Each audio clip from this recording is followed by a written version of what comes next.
राधा और कृष्ण से जुड़ी एक आम कहानी आज भी खूब सुनने को मिलती है।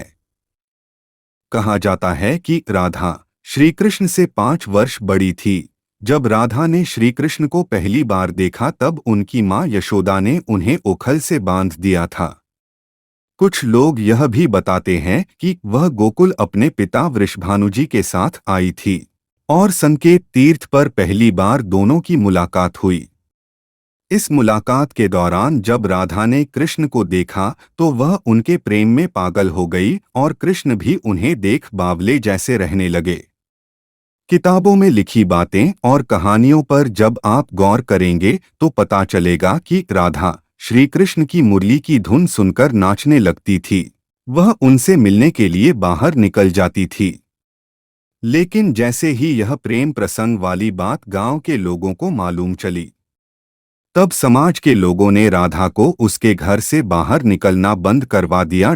भारतीय पुराण का वो अध्याय है जिसमें प्रेम प्रसंग की बातें तो मिलती है, लेकिन विवाह से जुड़ी वो कहानी भी जो समाज में बड़े छोटों के बीच अंतर को बताता है।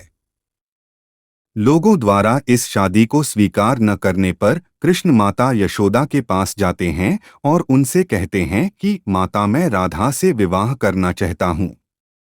यह सुनकर यशोदा मैया कृष्ण को समझाते हुए कहती है कि राधा तुमसे 5 साल बड़ी है और उसकी मंगनी रायाण से तय हो चुका है। रायाण कंस की सेना में है और जैसे ही वह युद्ध से वापस लौटेगा उसकी शादी राधा के साथ हो जाएगी। श्री कृष्ण माता यशोदा की बातों को न मानते हुए जिद करने लगते हैं, जिसके बाद नंद बाबा कृष्ण को गर्ग ऋषि के पास ले जाते हैं। श्री कृष्ण माता यशोदा की बातों को न मानते हुए जिद करने लगते हैं, जिसके बाद नंद बाबा कृष्ण को गर्ग ऋषि के पास ले जाते हैं।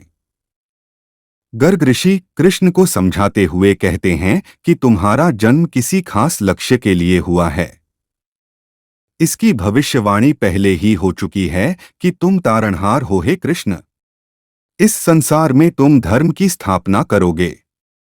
तुम्हें इस ग्वालन से विवाह नहीं करना चाहिए। ऋषि की इन बातों को सुन श्री कृष्ण कहते हैं कि मुझे तारणहार नहीं बनना है, मैं तो अपने गायों, ग्वालनों और इन नदी पहाड़ों के बीच रहकर ही प्रसन्न हूँ। यदि मुझे धर्म की स्थापना करनी है तो क्या मैं इस अधर्म के साथ शुरुआत करूँ कि जो मुझे चाहती है या जिससे मैं प्रेम करता हूँ उसे छोड़ दूँ? यह किस प्रकार का धर्म है?